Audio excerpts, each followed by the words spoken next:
Welcome, everybody, to the Beer Guys Radio Show. We appreciate you coming, hanging out with us, having a beer, some conversations. Hot topics is what we cover here. The hottest. The hottest. Only the hottest. So, yeah, thanks for joining us, y'all. We're going to jump into the show here. If you have a comment, question, let us know what you're drinking. Interesting topic to share with us. Drop it in the chat, and we would love to hear all about it. With that said, here we go, guys. Just a minute, I got to get a cough out before we do this. Okay. Pardon me. Here we go.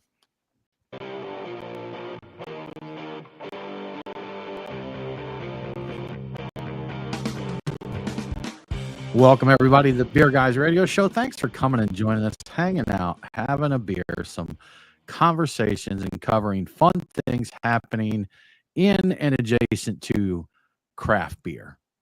That's how we roll, Brian. That is exactly how we roll here. Very adjacent. We cover a lot of things that are adjacent, but also a lot of beer. Yeah, we do. But I am Tim Dennis. Brian Hewitt. How's it going? It's going pretty good. I'm a little tired. I had some time off last week, and it only took me a few days to already feel a little rundown. I don't know how this happens. It's something about, working for 8 hours or something like that. Yeah. But, I'm here. I'm having a beer. I'm feeling all right. How you doing, Tim? I'm okay. I mysteriously cut my finger somehow.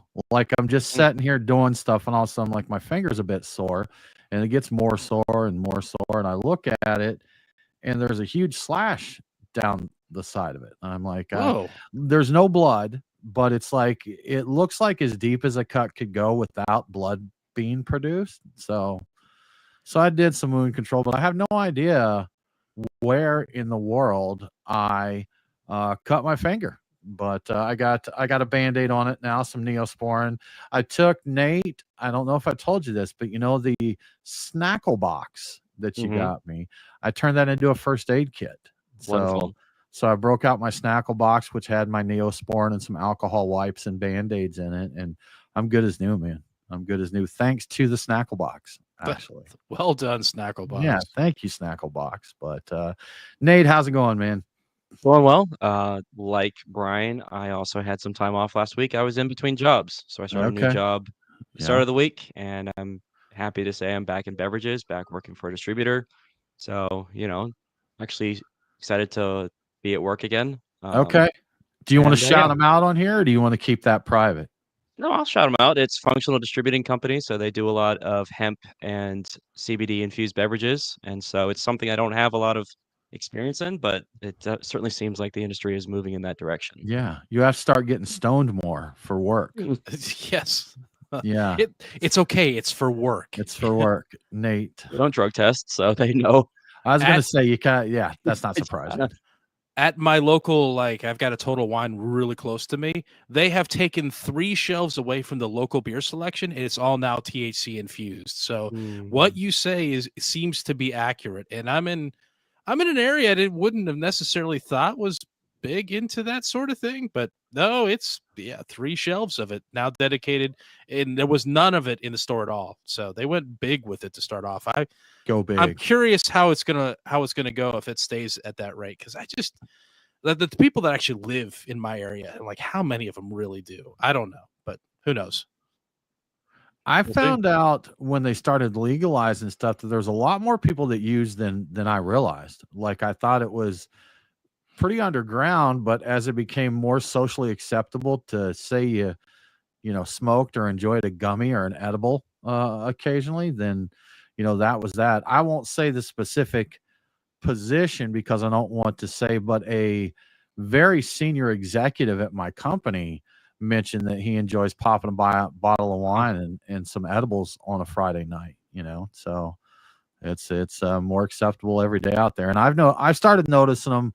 I went to the vape shop the other day to grab vapes because I vape, and I noticed Scofflaw's brand of THC beverage was in their drink cooler there. So like, breweries are getting into it. Yeah, I mean it's pretty ubiquitous. You can find it in all sorts of stores, and like you said, in vape shops and just all over the place. So I don't think any of us are fans of the CBDs or the THC type things. So as we mentioned, we talk a lot of craft beer adjacent stuff, and I guess those are kind of adjacent to it, but likely will not be something we cover a whole lot. We may talk about a release if there's a big release or something like that, but probably not a whole lot of firsthand experience with any of these. That is true. Yeah. Well, before we move on, we got a question from old Rich Watson here. He said, "Did I miss something? Did Ironmonger close down?" So, yes, yep. Rich, they did. I've heard some mixed reports on that. They were pretty hush hush about it, but they did. Retail production staff and that were like, "Oh, I've heard a rumor, cannot validate this, that the brewery is going to open as a functional like contract, or they've got some other contracts like they did the what's called 4-6s. Is that it? Yeah, 4-6s. Yeah, but I think as far as anybody going there and having a beer, an Ironmonger beer, and hanging out, that's definitely gone and may or may not be operated in some other manner. But yeah. So they're out of there. So we've officially parted ways with them quite a while back, actually. So yeah, I guess they didn't need our studio space as much as they thought they did. Apparently not. Yeah, I don't think. Unfortunately, it was kind of sad to see it sitting empty. But yeah, it's actually the home studios. It's working out nice, and the live stream is a lot more fun this way. I think the camera angles are more enjoyable for people who watch us as we're recording. So I do believe that the visuals for our live stream viewers definitely are better than they were in the studio. For anyone who's never watched our stream, when we were in the studio, we had one camera that kind of did a sky view of all of us at our studio table there. So whether we had one person or, gosh, I think we had up to 12 people in that studio. Oh, yeah, a couple of times. Leaders of the brew school, But however many we had, we just had one camera shot, kind of an overview of the action there. So, and we talked about kind of upgrading, get some other cameras and video switcher and that. Never got to that, and then parted ways there. So we made it through. They didn't. So take from that what you will. But Brian, let's move into our beers of the week. What you drinking, sir? Yeah, so I pre-gamed with Wrexham Lager. I think I'm saying that right. It just recently came to the U.S. In fact, I was in my local beer store looking for something else, and I saw big banners about it. And I think there's some claims about it being the oldest something or other in some part of the UK. I don't recall the exact claim. I don't see it on the can, but it's a football club, right? Wrexham, Wrexham United. Well, the beer has been around. Apparently, the beer has been brewed since the 19th century, sometime like 1888 or something like that. Yeah. So I think it's older than the football club, but it recently had. It is now partially owned by the same people who own the football club, which is Ryan Reynolds and Rob McElhenney. So I never know if I'm saying his last name right, but they both own that football club by the same name, and now they're part of this. And I think that's the reason this is getting pushed around. And I've seen that football club come up a lot just because of the celebrity power behind them. And I don't watch, soccer, football, whatever you want to call it, very much at all. But so anyway, the whole point is that was my pregame. Pretty solid lager, pretty enjoyable. I am working on a 3 Taverns You Like That. That's the name of the beer. It's a cold IPA, aka an India Pale Lager.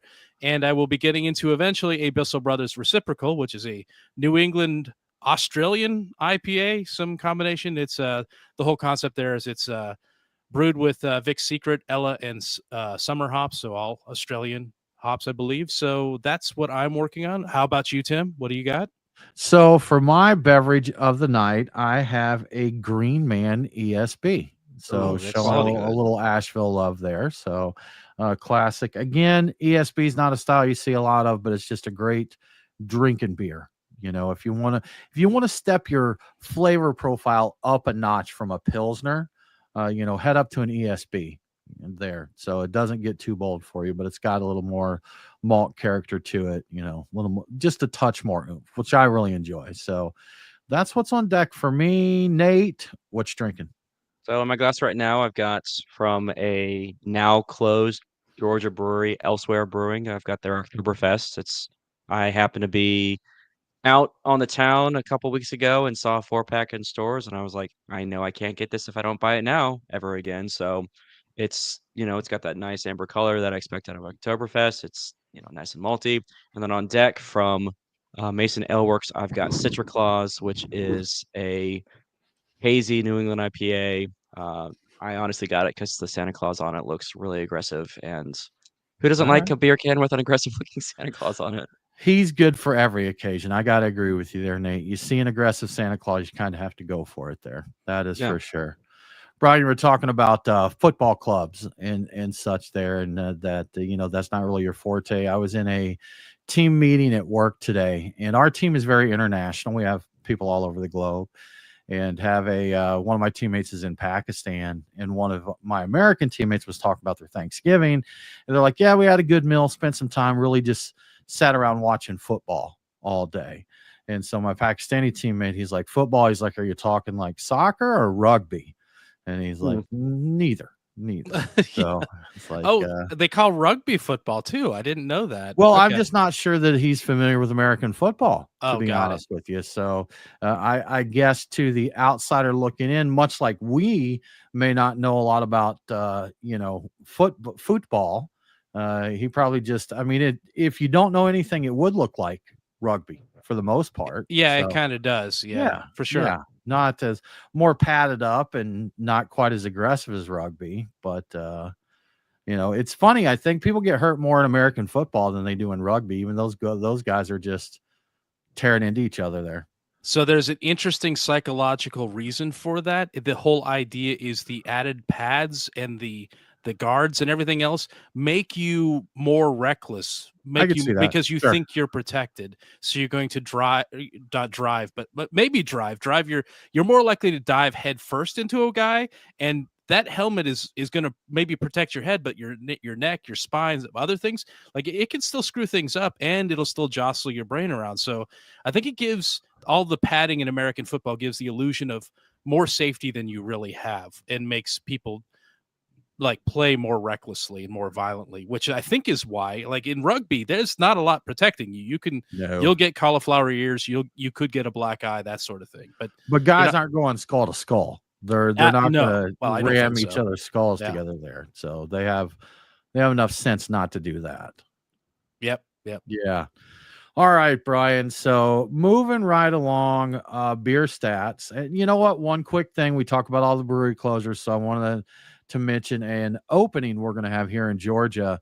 There's, I believe it's a chain, Voodoo Brewing, they're opening the location here in Roswell, Georgia, and I think it's kind of a brew pub style place. But so we're actually having a brewery opening here soon with all the closures we get. So I'm curious I'll get over there and check them out, see what's up. I did look at some reviews online and heard some chatter from some of the other locals that have been to other locations. They're like, they're fine. It doesn't sound like anything you're going to beat the door down to get there. But if you're looking for a brew and a bite to eat, it sounds like they suffice fine. So sounds good. So there we go. Brian. Yes. You say we have some beer stats for November, and we got a mixed bag ahead of us or behind us. Yeah. So, you know what? I think it should have been, was this, now I'm not 100% sure if I meant November or December, but anyway, so the latest beer purchasers index, which is what I'm going to talk about here, the report, it's a numerical representation of the industry from the distributor's point of view. The outlook for the overall beer category has gone from cautious to neutral as of the latest number. And I don't know if that actually, I think that covers December. I think when I said November, I was just typing the wrong month. I guess the outlook would be future going forward. Right. So it's a numerical rating for the beer category, which is 50, and we're right in the middle. The score of 50 indicates planned or greater than 50. I'm sorry. So a numerical score of 50 is right in the center. A numerical score above 50 indicates there's planned expansion in purchasing and beer ordering in the future. A score below 50 indicates there's a contraction or a planned contraction. We're going to buy less beer is what that means. That's what our plans are. So this means it should be going forward into December, and we're right at 50 for the total beer category.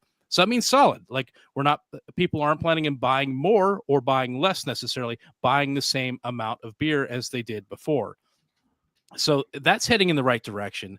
Because did you have a comment you wanted to make, Tim? I saw you. No, I was looking ahead at some of your notes on the topic I was going to bring up, but you got it on the list here. So we'll get into it. So it's heading in the right direction because the BPI number is calculated monthly, and last month it was 42. So we're up, and that was a bit of a contraction the previous month. The number for just the import beer category is actually looking really good at 64, which means there's a lot of expansion going on there. But it'll be interesting to see how this number is affected by potential upcoming tariffs. That number could change in the next calculation. But it's not all good news either. Craft beer has recorded its second lowest BPI reading of 18 since the launch of the metric. The only month reading lower than that was 14 back in April of 2020. So the further you get from 50, the more severe the contraction of beer ordering is. And this is a really bad sign for craft beer. So, yeah, 18 is rough. That I don't know numerically how many fewer cases of beer are being purchased, but it's going to be significant and it's going to be noticeable.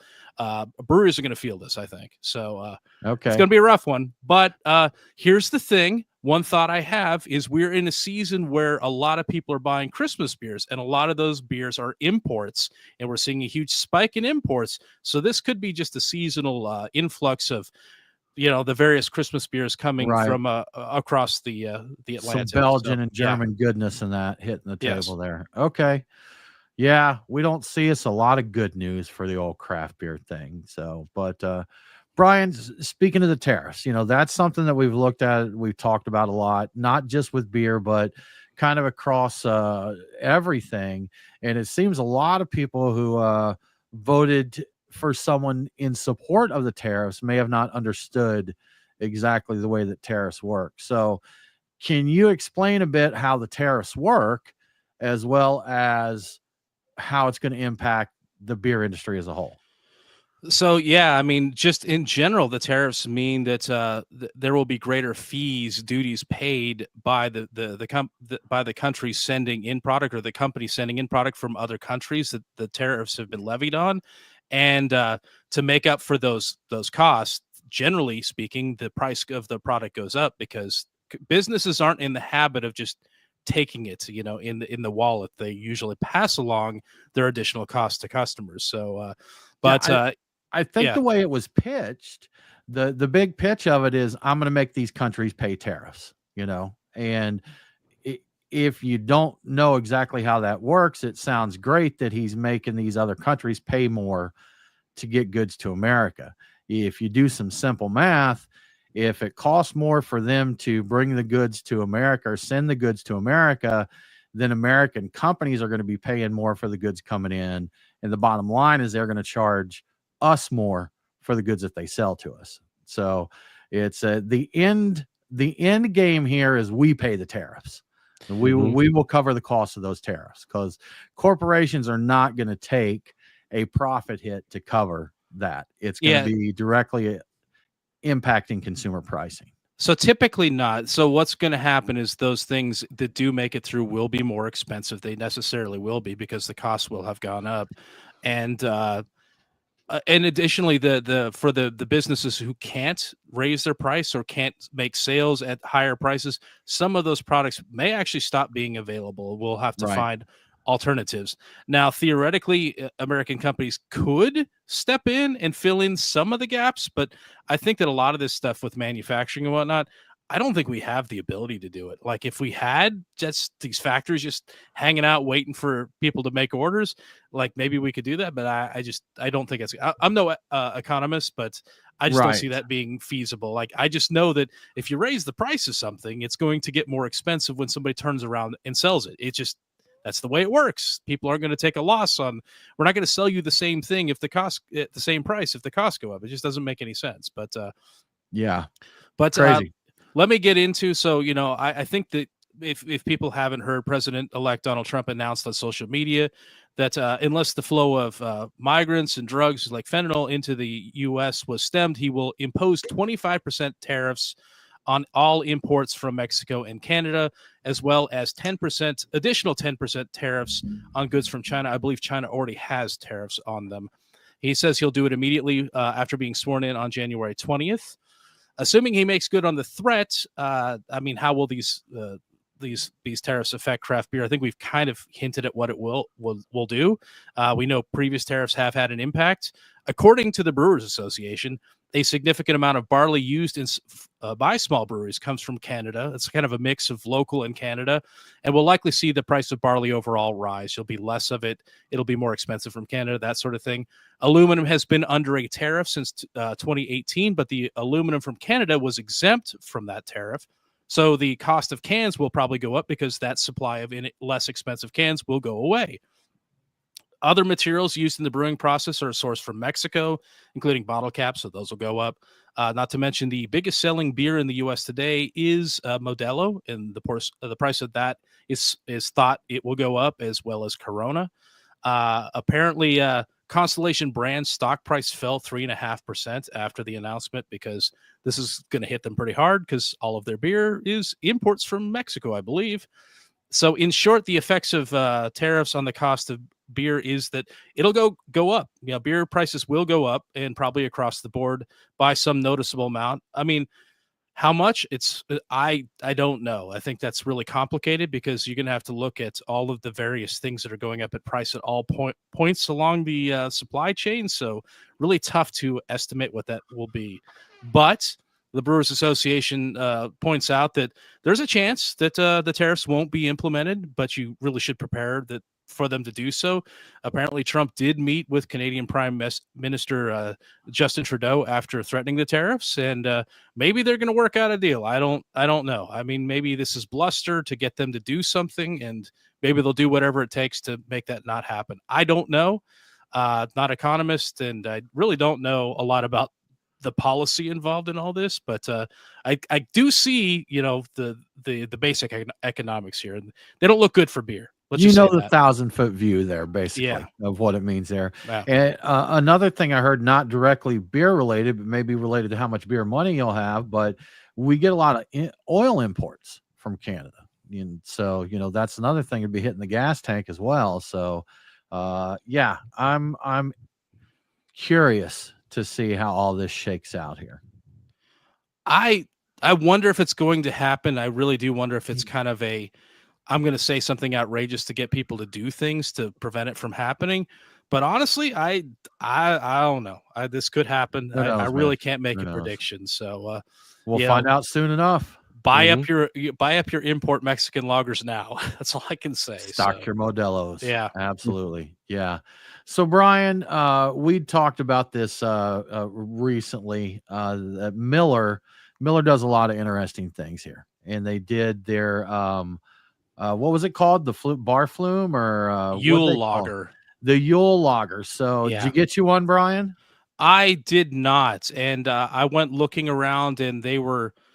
They went pretty quickly. They were, I found out after the fact. I didn't know this ahead of time, but they're sold out now, but there were only 50 of those made, but they were $250. So it was a whole cabinet with the tower on it and everything else. And it was really something. I guess it was a proper furniture piece with storage and everything. But I went looking, I wanted to see, what it was all about, how much it was. And yeah, $250, but yeah, it sold out pretty quick. Yeah, that's on. I wouldn't have bought it for $250. I mean, they get some neat little weird items that they offer, and we've grabbed them a couple times just to kind of see. They had beer flavored candies. They had the beer drops that they did. I did want to get that gingerbread house thing that they did, and I missed out on that. But there it would definitely be fun to see. But no, I'm not dropping $250 on something that I'm just curious to see what it is there. So the only thing of those fun things that they've done that I've successfully got my hands on is the beer drops. Yeah. And I still have them. They're just amusing to me. They're not, the idea is you put a few drops into your basic American light lager and it turns it into Miller. Like, I don't know about that. So they say. Yeah. But Brian, they do have actually, I think by the time this show releases to the podcast, this sale will be done. But relevant to a couple of our interests, Brian, they are currently in the process of releasing what they're calling a barfume. A barfume, yes. So Miller High Life is awakening the senses, and I'm pulling this right from the press release. Awakening the senses this holiday season by bottling everything you love about your favorite dive bar and putting it into a cologne bottle.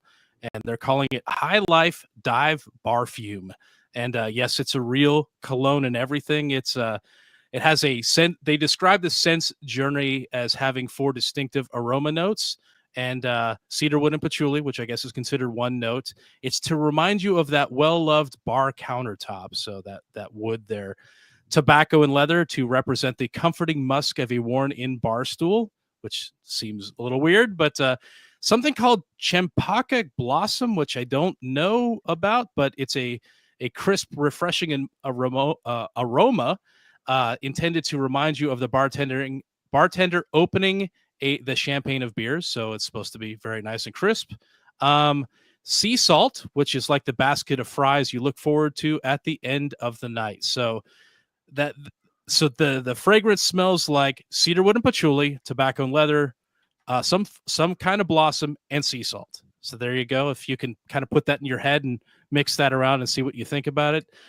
So the High Life Dive Barfume went on sale December 4th. It retails for $60 a bottle, and supplies are limited. And like the Yule Lager we talked about just now, it's going to sell out quickly. In fact, earlier today was the first time it was available, and it was gone in under a minute. I haven't seen something move that quickly since Black Tuesday, 10 years ago.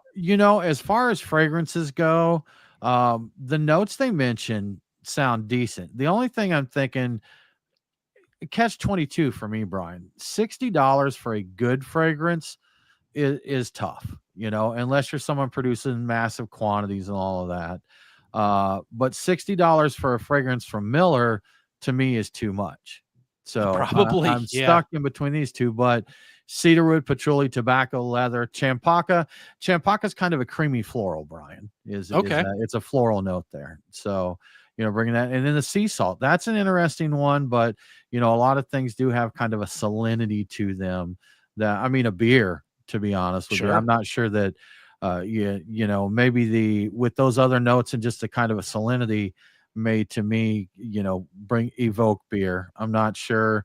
They just totally derail it there with a basket of fries. They're like, we have cedarwood and patchouli, champaca blossom, and some French fries. That's French fries.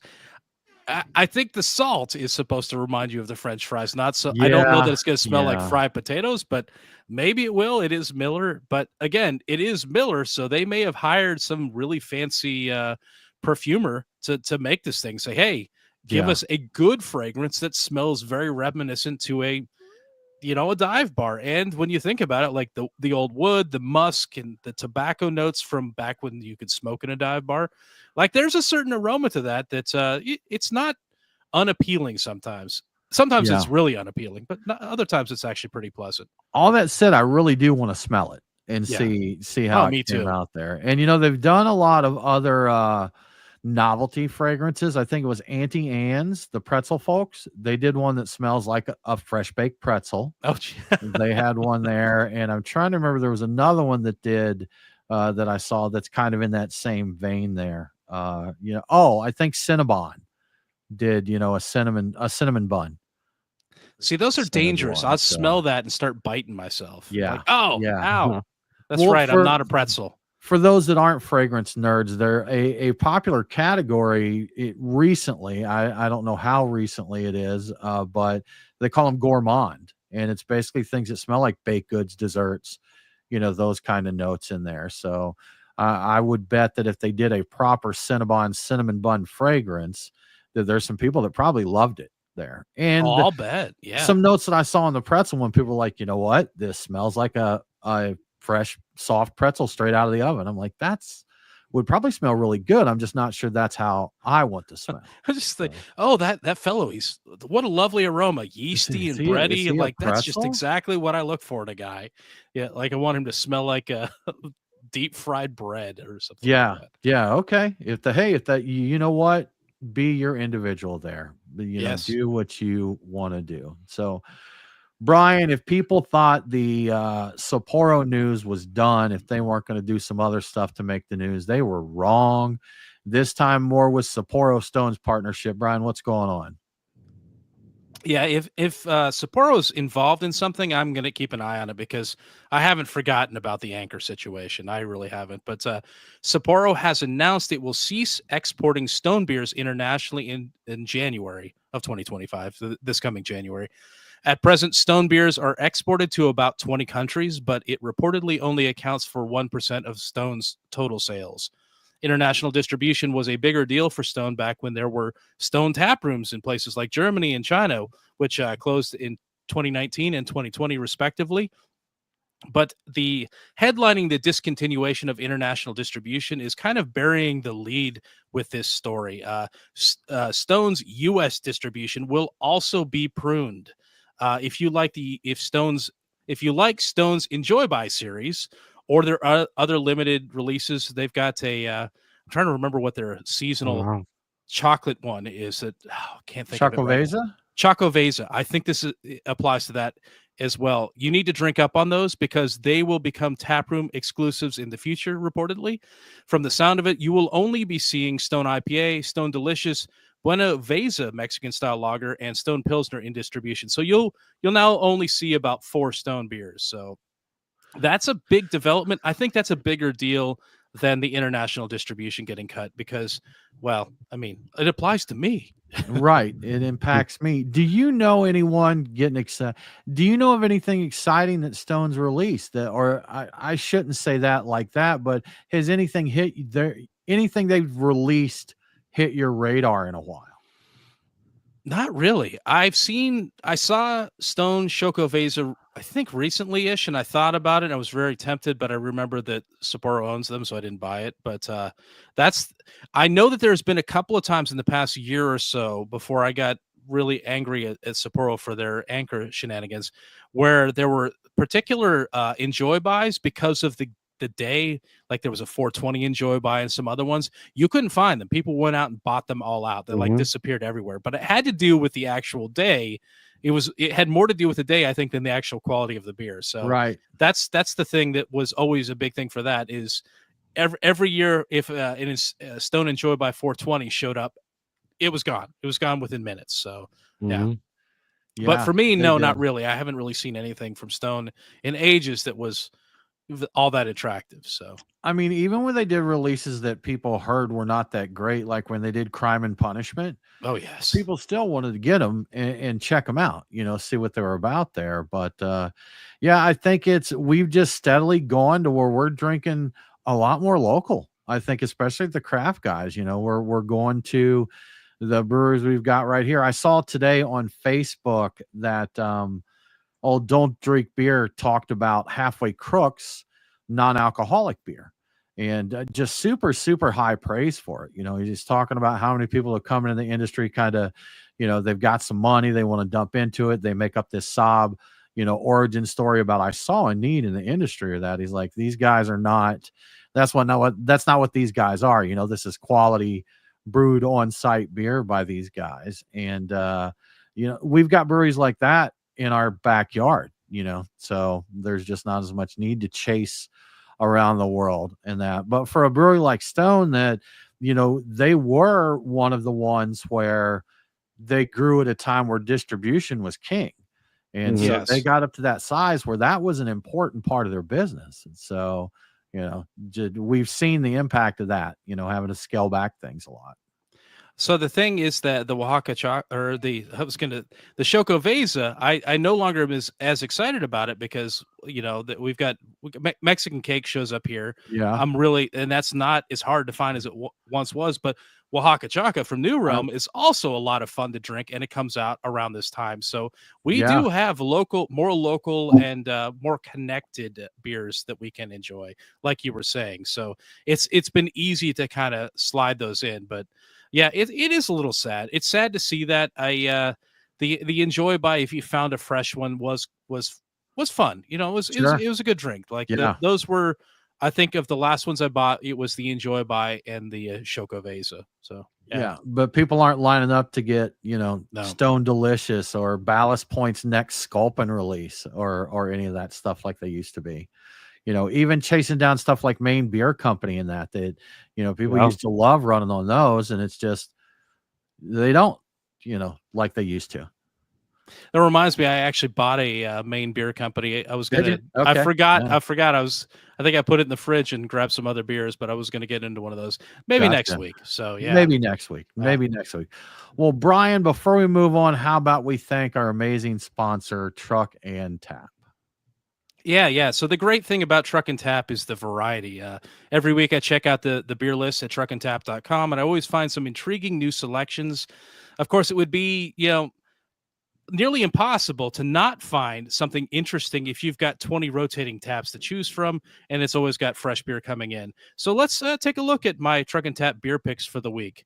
At Truck and Tap Woodstock, I'm excited to see Allagash's Cool Ship Resurgam, which is a American wild ale blend of 1, 2, and 3-year-old spontaneously fermented sour ales. Allagash does a great work with wild ales, and if you're a fan of gooses, and this is basically the American take on a goose, you should definitely try this one. At the Duluth location, I'm going with Creature Comfort's Glittering Eyes. It's a hazy New England IPA featuring a complex hop blend and experimental yeast. I am still excited to see beers made with new and experimental ingredients and yeasts, so I just won't pass this one up. At Truck and Tap Alpharetta, I'm going with Moody Tongue's Cherry Oud Brune because it's been a while since I last had an Oud Brune. Like, you just don't see them around very often. It's an amber-bodied sour that was aged for 2 years in with Balaton cherries in stainless steel tanks. So the stainless steel tank aging is interesting, and they always make a point of pointing that out. So, and finally, at the Lawrenceville location, my pick is New Realm's Oaxaca Chaca, which we just mentioned. And yes, it is fun to say Oaxaca Chaca. I always try to get a pour of this beer whenever it comes out. They call it a Mexican pastry stout. It's made with vanilla, cinnamon, chili peppers, and roasted cocoa nibs. And if it doesn't warm you up on these cold days, nothing will. So I should mention here in the middle of the gift-giving season that Truck and Tap has gift cards for that big craft beer fan in your life, or for yourself. If you buy a Truck and Tap gift card between now and the end of December, you get bonus cash. That's basically free beer money. For specifics on that, check with your local Truck and Tap when you visit next time. So thank you to Truck and Tap for your support. Thank you so much, Truck and Tap. We appreciate you guys so very, very much. We've got Bearcoin Nation here watching via YouTube, but he commented about, they commented about farm breweries and mentioned that there's, quite a few that are popping up in their area. I know other states that they're bigger than they are here. We've got Tower House Farm Brewery in Gay, Georgia.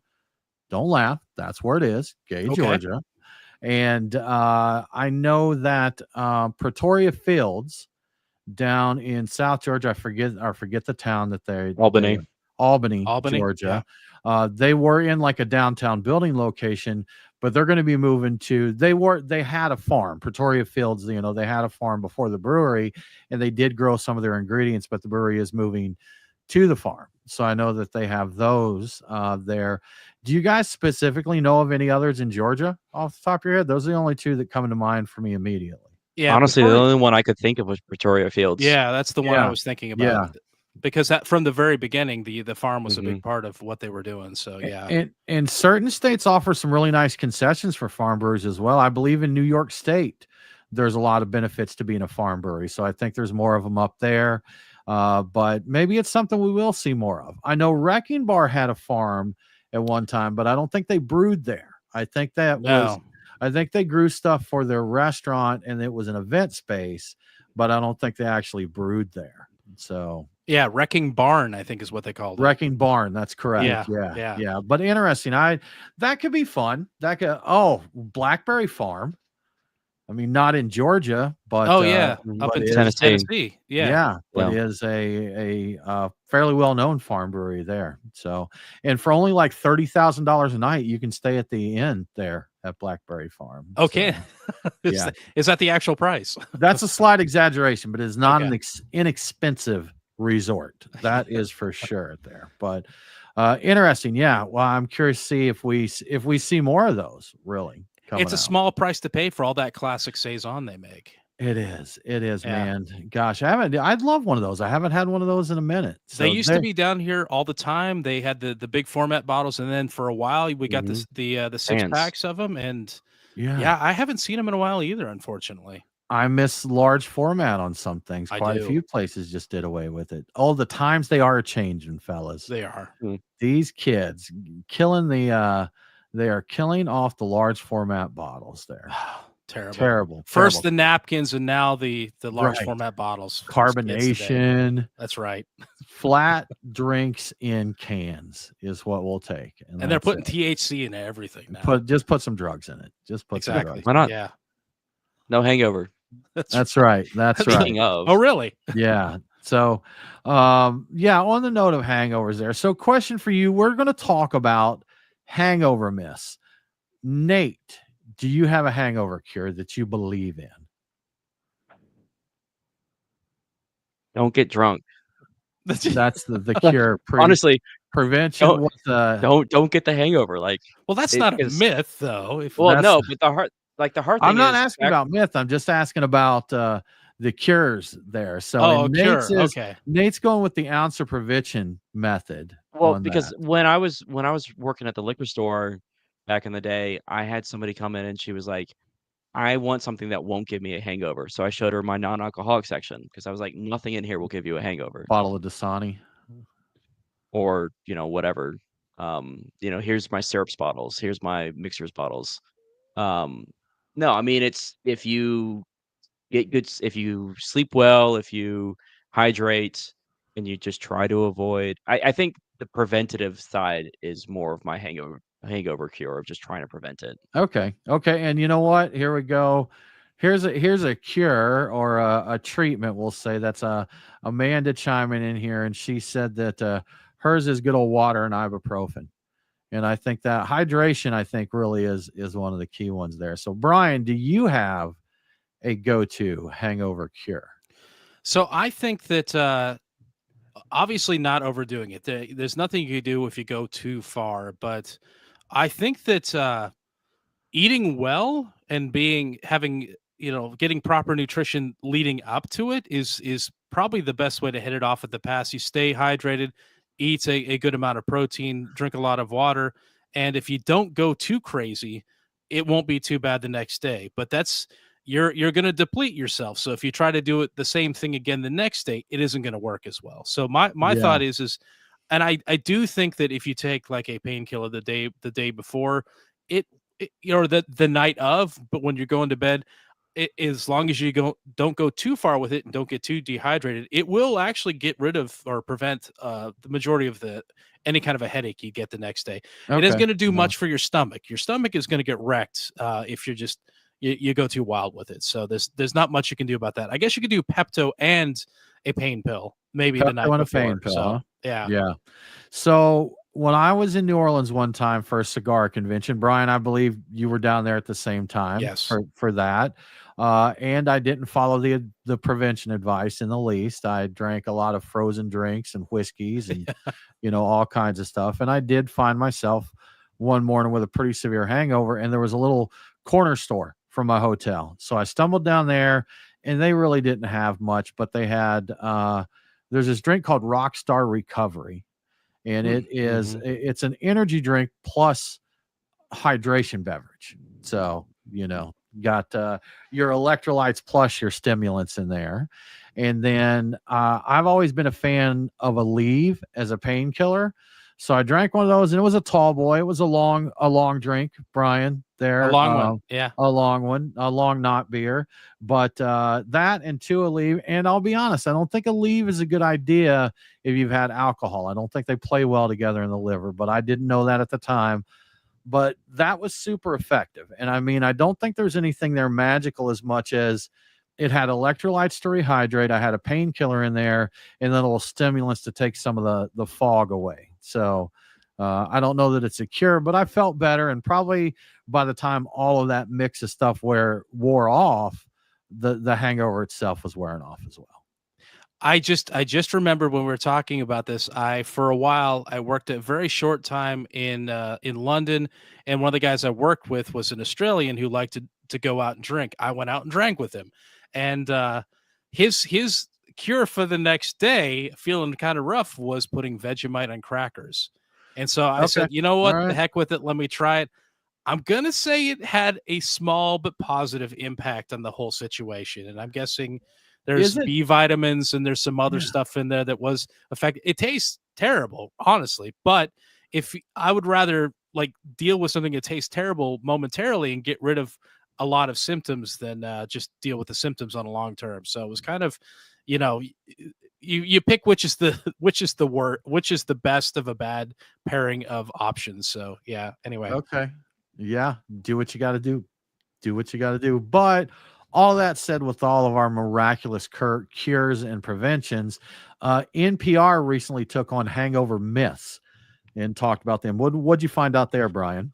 Yeah. I guess a bunch of articles were out there recently about it, and I guess it has to do with Drinksgiving just having passed, or Blackout Wednesday, the phenomenon of just over consuming before Thanksgiving. I didn't do it, but that's a thing. But so they listed all of the most popular myths, and they basically debunked them. So the first myth they listed was all hangovers are the same. And their point is that everyone's hangover and the symptoms are different due to variations in age, weight, alcohol tolerance, genetics, and a variety of other factors. And apparently 25% of people who drink to the point of intoxication don't get hangovers. So those lucky few, this is not even relevant for. The length of the hangover also varies, as anyone over the age of 40 can tell you. They get very long and sometimes multi-day. And the point is, whatever hangover trick you have that works for you is unlikely to work for everybody else. It may not work for anybody else. It may just be one specific thing for you. Maybe you're the kind of person that gets a little dehydrated and you don't have any of the other symptoms, like that 25%. So that's a very interesting one. The next myth is you can prevent hangovers with water or hydration supplements, which is what you were just talking about. It was, yeah. So dehydration is only one part of a hangover, and drinking water can help with that. But alcohol also causes inflammation, gastrointestinal irritation, disrupted sleep, and low blood sugar. It also exposes you to acetaldehyde, a toxic byproduct produced when your body metabolizes alcohol, which can damage your cells and tissues. So the reality is that water and sports drinks will not help you with these other things, but they'll keep you hydrated. So they got that going for you. So, Brian, I want to go back to my cure, because as they're talking here, I think I may have found the combination on this, because they talk about inflammation, and Aleve is an anti-inflammatory. So we've got that. Point. Yeah. They talk about low blood sugar, and I'm sure that Rockstar had more sugar in it than I cared to look Probably. at. So yeah. Got up there. Disrupted sleep. I don't think there's anything my magical concoction will do for that. And I didn't have anything in there for any kind of gastrointestinal irritation, but I think my miracle cure is covering a few of the bases here. So if you take melatonin and then a Pepto-Bismol, maybe that'll cover all of the bases. There, we'll go. Then we're fine. We're good. Or you have die. to swallow an entire pharmacy the night of, and you'll feel great the next day. Yeah, okay. I've heard some of. There's one that's like a raw egg, a shot of Tabasco, horseradish, and a shot of Worcestershire or something, and people swear that it works, but I don't know. I've never tried that one. I've heard about it. I've never tried it. It just sounds revolting. I'll deal with the pain. Like, I I'll don't, just make I it don't through have the the day. energy to do that the next day, so it just never happens. I Okay. have to prepare Yeah. it the day before, and it sounds disgusting. Gotcha. So the next myth is hair of the dog can stop a hangover in its tracks. Hair of a dog obviously is the beer or some other drink consumed the morning after a big drinking session. Traditionally, it's the same thing you were drinking the night before. It may offer some temporary relief by raising your alcohol levels and masking your symptoms like the jitteriness and the anxiety and the pain, but you are just kicking the hangover can down the road, and you will likely end up feeling worse once you finally dry out. So, you're just building up damage basically at that point. The next myth is beer before liquor. Never been sicker. Liquor after beer in the clear, and I always mess that one up. The simple fact is the order of alcohol does not determine the severity of your hangover. The volume of alcohol does. The one thing that makes the myth kind of true is you're more likely to regret it if you start your drinking session with beer, get a little buzz on, and then end up doing shots. But that has more to do with you drinking too much too recklessly due to reduced inhibitions by getting a gentle buzz on before you get wild. So again, it's about volume and not order. So I could, you know what, that makes sense thinking of it. If you start out with some shots or some mixed drinks and you get a little buzz on and you're like, you know what, I'm going to move to beer, then you've obviously got enough sense about you to slow down. Yes. But if you start with some beers, you get a little buzz on, it's like, hey, you guys want to do some shots? You're heading in a different direction. You are opening a Pandora's box of alcohol. Yeah. So makes sense. And so I think this one is really more of is guidance more than like avoiding it. It's like, if you do this, you are going to wind up. So in a way, it's not really a myth. It's just like good advice. But it won't prevent you from getting a hangover. So the next myth is taking painkillers before bed helps you get ahead of hangovers. So to be fair, the article really doesn't describe how this is a myth exactly. I kind of think that the painkillers do in fact help you with the discomfort that comes with a hangover, and that part does not seem to be a myth to me. But again, if you drink really too much and get too dehydrated, I don't think even they can help you out with it. But the benefits do come with a cost.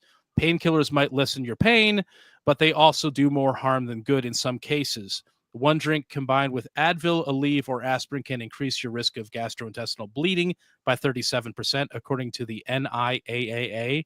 I don't actually remember which organization that's that is. a large percentage. I wondered. I mean, 37%. That's a pretty major increase there. Yeah. That means that it's probably over time going to do damage if you do that a lot.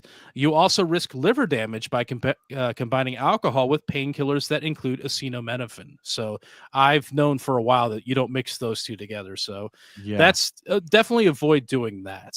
Find something else aside from acetaminophen. So I think it's the final myth here. Hangover symptoms are strictly physical. So hangovers can and do affect your mental health as well. Drinking too much can make you feel overwhelmed, irritated, or on edge the next day. There's a term for it, I guess, that's been making the rounds of social media. They call it hangxiety. I didn't actually know this was a thing until reading this. You may feel calm when you're under the influence, but as the alcohol leaves your system, it causes a surge of adrenaline, which can lead to feelings of worry and stress and anxiety and all these things. So, what's the official word on hangovers? According to Dr. Ryan Marino, the doctor they talked to for this article, the only sure way to prevent a hangover is to abstain from drinking, which is what Mo Mike Nate said. And it's boring. So, but it works. It does work. Absolutely effective. Yes. The only thing that will get you over a hangover once you have one is time, which is also kind of boring. Drinking water, on the other hand, or other hydrating beverages during a night out is still a good idea. It'll keep you hydrated. It will reduce and space out your drinks. So if you stop to drink water, that's less alcohol you're consuming, and that's more you're fighting against dehydration. So that's smart. You do that. It is still not going to cure you, but it's going to help out. And according to some studies, dark liquor like bourbon and brandy contain higher levels of flavor compounds called congeners, which have been shown to proportionally worsen hangovers. So brown liquor will give you a heck of a headache the next day. But on a personal note, I would like to argue that the worst of all hangovers is a wine hangover. But it's also one of the best drunks too. So Okay. Okay. Yeah, can confirm. Wine hangovers are the worst. Terrible. I don't think I've ever had one. I don't think I've Sulfates, ever I had think, one. or something like that. Yeah, And also that's what I've congeners, heard. probably. That is what I've heard. Well, good stuff, man. We debunking some myths there. And you know what? I'm sure there's people that heard this that some of their favorite remedies were probably covered in this, and they're like, yeah, Probably. I know it works for me. I've done it. I know it. And you know what? If you feel that way, whether it's placebo or not, rock on. You know, go for it every darn bit. And if it doesn't, you believe it does, so be it. And it's a chance it does actually work for you due to genetics or something else. Just Yeah. not for most other people. That's all. Sure. And again, like with the one I'm talking about, it alleviates some of the symptoms. I don't think it's curing a hangover. It may just make them a little more tolerable until they pass there. So yeah, that's that. Well, y'all, that about wraps up our show for this week. We thank you for hanging out with us. If you enjoy what we're doing here, we would love it if you would tell a friend to listen to the show. Send them a link. Tell them your favorite episode or favorite topic on here. If you really dig what we're doing, we would really appreciate it if you supported us on Patreon. Just go to patreon.com/beer guys. We'll get you in our Discord chat. We'll send you out some cool swag. And most of all, you would get our appreciation. With that said, I hope you all have a great week. And don't forget to drink local. Cheers.